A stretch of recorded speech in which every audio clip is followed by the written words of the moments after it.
Come on in and consider a sermon to myself.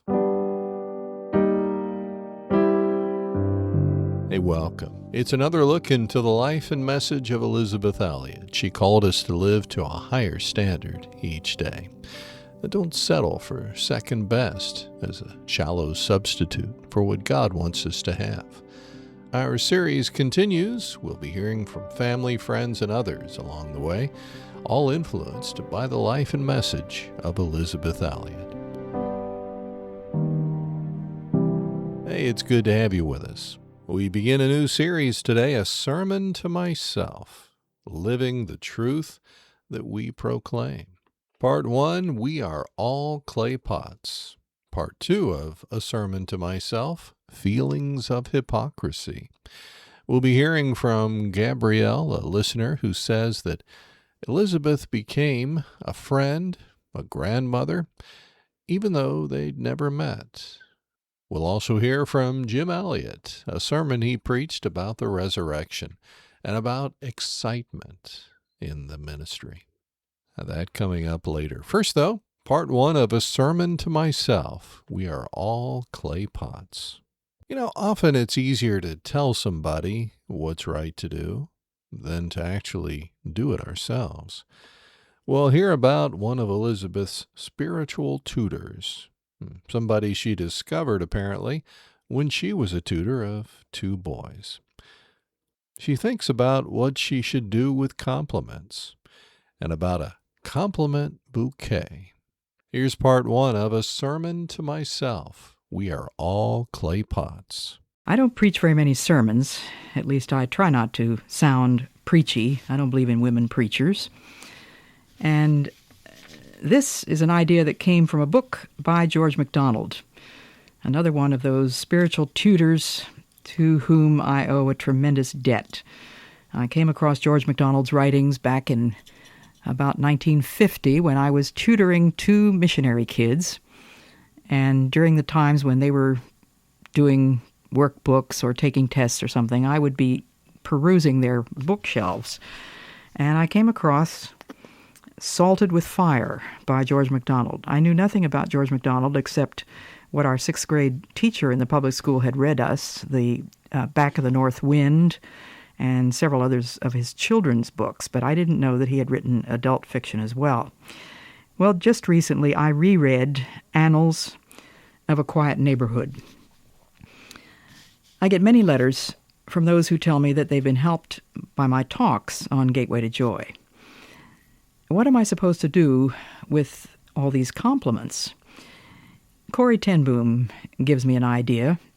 She said that she would make up a little bouquet at the end of the day of all the praise that she had received, and then she would hand it to her Heavenly Father.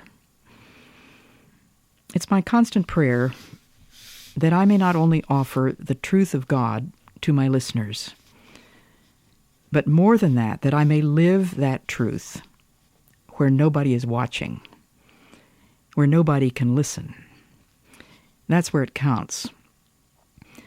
May I ask you earnestly, in the name of Christ, to pray that God will shut my mouth if I ever begin to believe my favorable press notices. If I ever suppose that I merit the lavish praise that I receive, or, above all, if I forget that I am nothing but a clay pot. It says in 2 Corinthians 4 that we have this treasure in earthen vessels, or in clay pots. And I lived with Indians who made pots out of clay, which they used for cooking. Nobody was interested in the pot. Everybody was interested in what was inside. The same clay, taken out of the same riverbed, always made in the same design. Nothing special about it. Well, I'm a clay pot, and let me not forget it. But the excellency of the power is of God, and not of us. Jesus said, I am the vine, you are the branches. A branch cannot bring forth fruit of itself. And he said, without me, you can do nothing. Would you pray that I will never forget that? As I was about to prepare this week's talks, I was feeling so far from eager to begin, so far from exemplary in what I was about to put on the air, I couldn't help wondering if it could be right to proceed. But you know one of the rules of my life, don't you? Do the next thing. I may not shirk my duty because of my own feelings. So I sat down to read through another pile of letters from listeners. I do read them all, you know.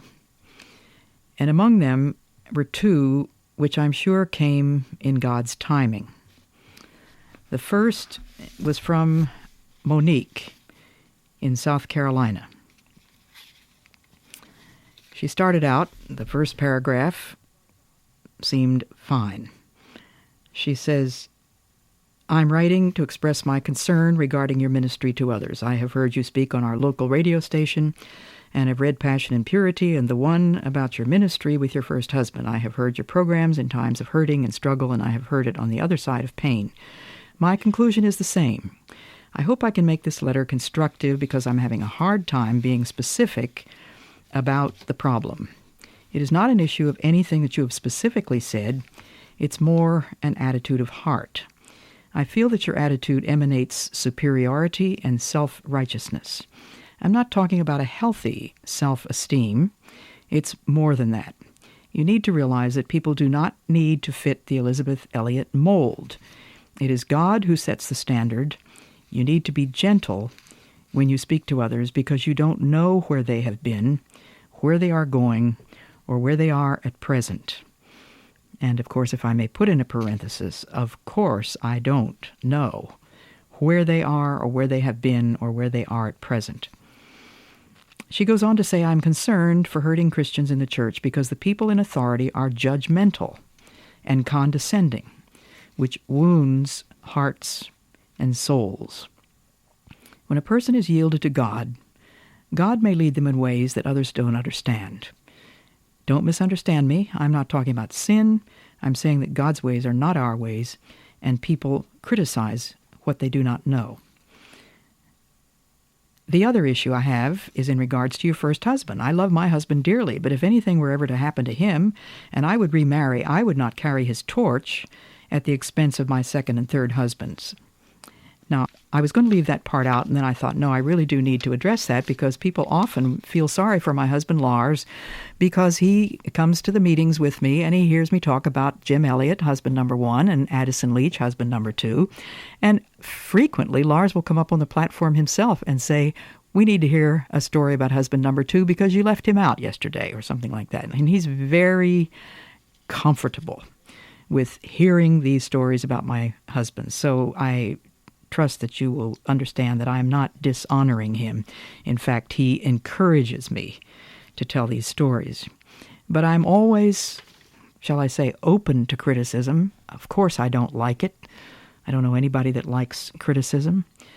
And my immediate human, natural reaction is not what it should be. But then the Lord, in that still small voice, reminds me how necessary it is that I receive not merely praise, but plenty of criticism. This book, Annals of a Quiet Neighborhood, is the story of a young preacher in Scotland who goes to a new village and starts right in seeking to get to know the people. And one of his first encounters is with a carpenter in the carpenter shop. I'm glad that I happened to come upon you by accident, I said.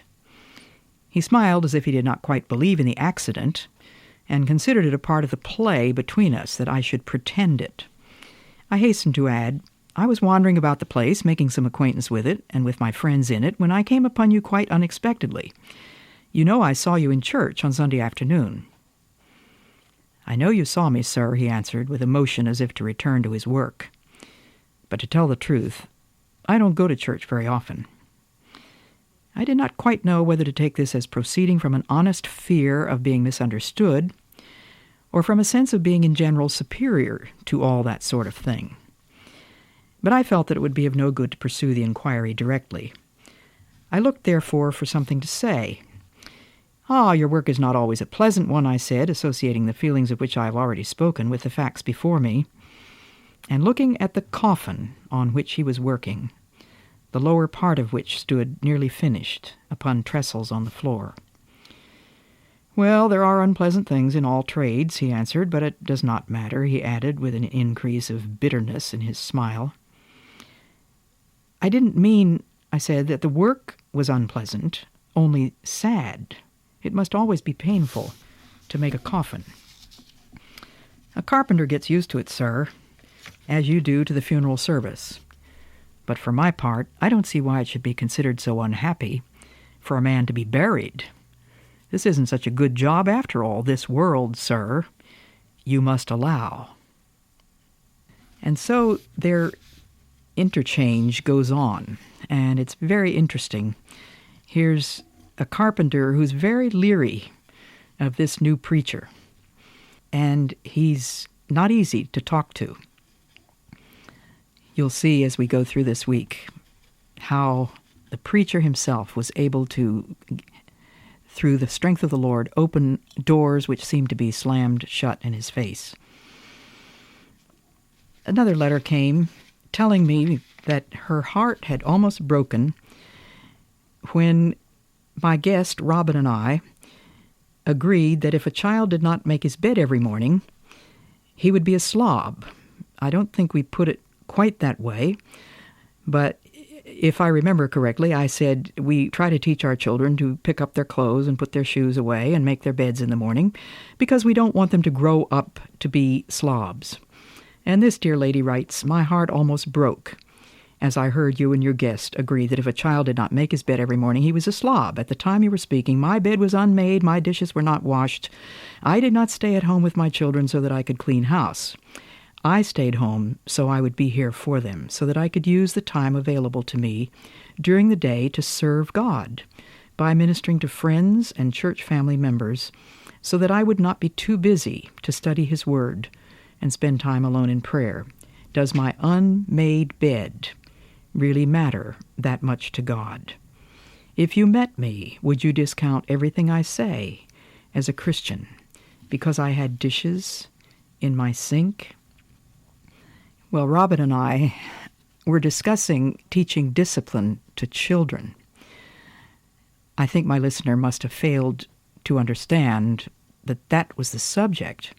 We were speaking of the principles of an ordered life. It does make life a whole lot simpler, as we learned from my very organized mother and father, if we learn to do all the things that need to be done every day, quickly and efficiently. So it's a good lesson in the need to try to foresee what radically different interpretations may be made of any word that I say. I do pray constantly for wisdom, and of course I have to leave the results with God. A sermon to myself, that was part one of this 5-part series, We Are All Clay Pots.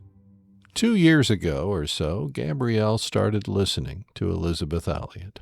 Along the way, Elizabeth became a friend, even a grandmother figure. It's remarkable how someone who's not even living can become like part of the family. I'm 32, and I started listening to Elizabeth Elliot about 2 years ago, and she's changed my life. I didn't even know that her lectures were available to listen to before. I had received a book of hers, Passion and Purity, years ago before I had gotten married, and thought it was very extreme and very old-fashioned, just like many others have. And I didn't find it, I liked it a lot, but I didn't know if I'd ever be able to really embody all of the principles, even though they were very simple, with my journey. And now that I'm older and have been married for a decade, I really, really appreciate that book and hope that my children appreciate it more than I did. I feel like she's my friend. She's a great mother, a grandmother to me, and nothing else but God's family can really bring people who are long gone and dead as part of your family and feel like they're with you. We are all saints together. We all suffer together, whether we're alive at the same time or not. We suffer together. And her encouragement to learn hymns has also been so encouraging. They are really, just as she's said, doctrinally sound, theologically sound, and I'm teaching them to my kids because our church doesn't sing hymns nearly as often as I would like. But it's been sweet to learn them together as a family. And my children know the words by heart. And we wouldn't probably know that if our church did sing hymns all the time. So I'm really thankful for that encouragement of hers and that opportunity that I have to memorize hymns with my children. Thank you so much for putting these lectures online in this very modern society that could very well forget the wisdom of our elders. I really, really appreciate it. I wouldn't have a prayer journal if it wasn't for these lectures because I have never been encouraged to keep one except for from Elizabeth. So thank you so much, and God bless you. Thank you. A little bit later, we'll be hearing from Jim Elliot, Elizabeth's first husband, who died in his outreach to the Auca people.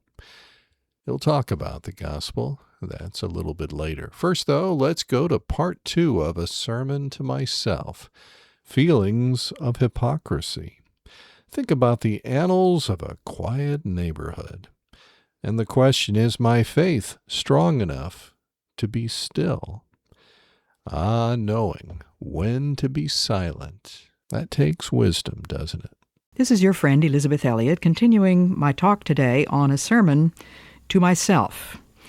Well, yesterday I was giving you a little bit of a sermon to myself because I had received some criticism, and I need that. And please don't hesitate to state your views.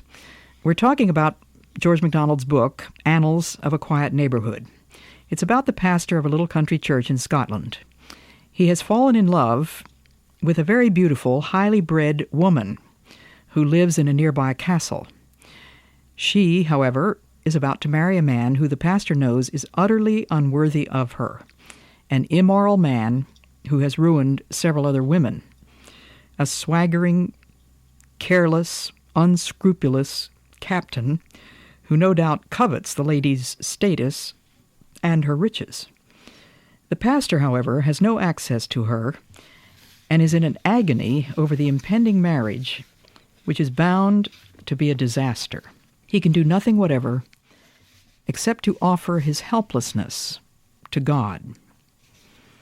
When I came to the cottage, he says, it was dark and still, and I could not bring myself to rouse the weary man from his bed. Indeed, it was past 11, as I found to my surprise on looking at my watch. So I turned and lingered by the old mill and fell a-pondering on the profusion of strength that rushed past the wheel away to the great sea, doing nothing. Nature, I thought, does not demand that power should always be force. Power itself must repose. He that believeth shall not make haste, says the Bible. But it needs strength to be still. Is my faith not strong enough to be still? He intends to seek the counsel of an old man, but he finds that he has gone to bed, and he doesn't want to disturb him. He looks up to the heavens, and the quietness of the stars seem to reproach me. We are safe up here, they seem to say. We shine, fearless and confident, for the God who gave the primrose its rough leaves to hide it from the blast of uneven spring hangs us in the awful hollows of space. We cannot fall out of his safety. Lift up your eyes on high, and behold. The night was very still. There was, I thought, no one awake within miles of me.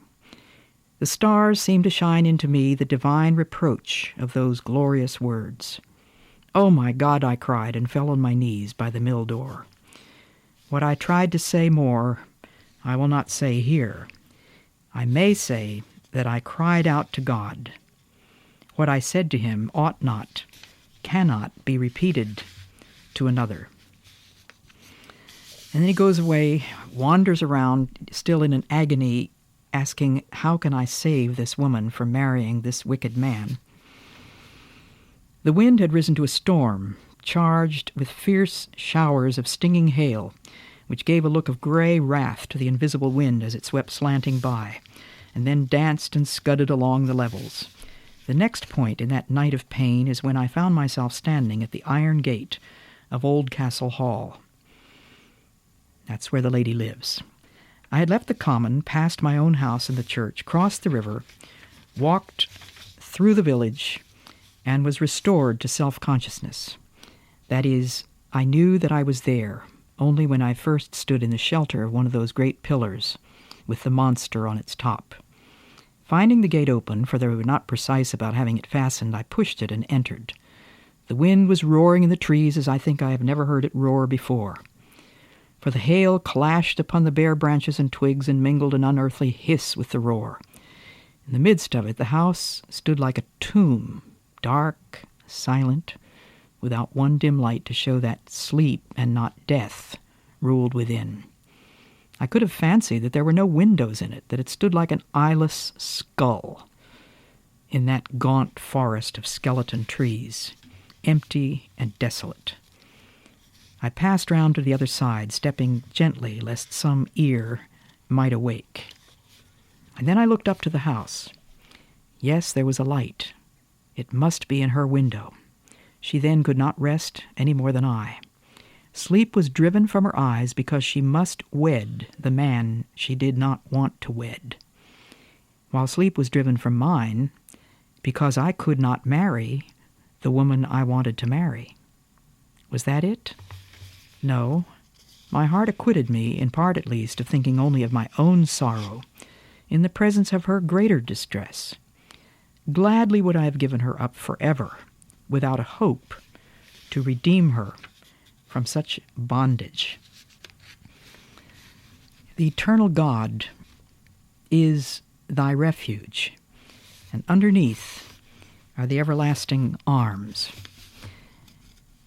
And he tells about going back to his house. He falls asleep and dreams that he's again in the old quarry, staring into a deep well. I thought of Mrs. Oldcastle and her daughter. Mrs. Oldcastle is a very domineering, evil woman.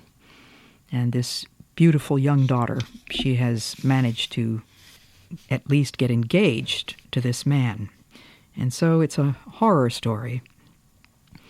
But how was I to do the work of my office meaning his pastoral duty, when a man's duty looks like an enemy, dragging him into the dark mountains? He has no less to go with it than when, like a friend with a loving face, it offers to lead him along green pastures by the riverside. I had little power over my feelings. I could not prevent my mind from mirroring itself in the nature around me. But I could address myself to the work I had to do. My God was all the prayer I could pray before I descended to join my sister at the breakfast table. But God knew what lay behind that word. Martha could not help seeing that something was the matter. I saw by her looks that she could read so much in mine, but her eyes alone questioned me, and that only by glancing at me anxiously from time to time. I was grateful to her for saying nothing. It's a fine thing in friendship to know when to be silent. The prayers were before me, in the hands of all my friends, and in the hearts of some of them. And if I could not enter into them as I would, I could yet read them humbly before God, as his servant to help the people to worship as one flock. And I just want to say here that these few sentences were such a comfort to me, because there are times when I don't feel as if I'm putting my heart into my prayers. And here's a man suffering torments in his personal and emotional life, but he's a pastor, and he has to get up in front of the people and preach and pray. And so he says, I could yet read the prayers humbly before God as his servant to help the people to worship as one flock. But, and here was the big question, how was I to preach? I had been in difficulty before now, but never in so much. How was I to teach others whose mind was one confusion? You see, this man was in love with this Miss Oldcastle, and she had already been promised by her wicked mother to a very immoral man. The subject on which I was pondering when the young carpenter came to tell me his sister was dying had retreated as if into the far past. It seemed as if years had come between that time and this, though but one black night had rolled by. To attempt to speak upon that would have been vain, for I had nothing to say on the matter now. And if I could have recalled my former thoughts, I should have felt a hypocrite as I delivered them. So utterly dissociated would they have been from anything that I was thinking or feeling now. Here would have been my visible form and audible voice, uttering that as present to me now, as felt by me now, which I did think and feel yesterday, but which, although I believed it, was not present to my feeling or my heart. I hope that some of my listeners can understand why I'm reading this to you. It rang so many bells with me. Every day I have to be preparing something to write or to say to other people. Every day I ask the Lord to give me the words, but to give me much more than the words, to give me the Spirit of Christ in making those words true and real and actually representative of what the Spirit of God is doing in my own heart. So I couldn't help identifying with this Scottish preacher of 100 years ago. It must wait the revolution of months, or it might be of years, before I should feel it again, before I should be able to exhort my people about it with the fervor of a present faith. But indeed I could not even recall what I had thought and felt. Should I then tell them that I could not speak to them that morning? There would be nothing wrong in that, but I felt ashamed of yielding to personal trouble when the truths of God were all about me, although I could not feel them. I'm going to stop the reading right there and just ask you if you ever feel as though it would be hypocritical to go to church because your heart is not in it, or hypocritical to pretend to be having a quiet time when your mind is full of turmoil. It's our enemy, the devil, you know, that would deflect us from carrying out what we know is an honest spiritual duty. Never mind how you're feeling. I need to preach this sermon to myself again and again. A Sermon to Myself, Part 2, Feelings of Hypocrisy. Jim Elliot was excited to share the gospel with the Alka people, now known as the Waodani. But that excitement is something we all need to consider. Good to be here, to be able to proclaim the message of God from this platform once again. Gone out hundreds of times, and I hope that we haven't gotten over the thrill of its going out, because after all, we're fulfilling a prophecy of Jesus Christ every time we preach the gospel. More than that, we ourselves become directly responsible to God every time it's heard. And I hope that we're like children still, rejoicing in the awe and wonder of the love of God and His power. I hope we haven't gotten over it, like so many Christians seem to. For my own part, since I've been away from you, the Lord has been stirring me up as to just what the gospel is that should be preached.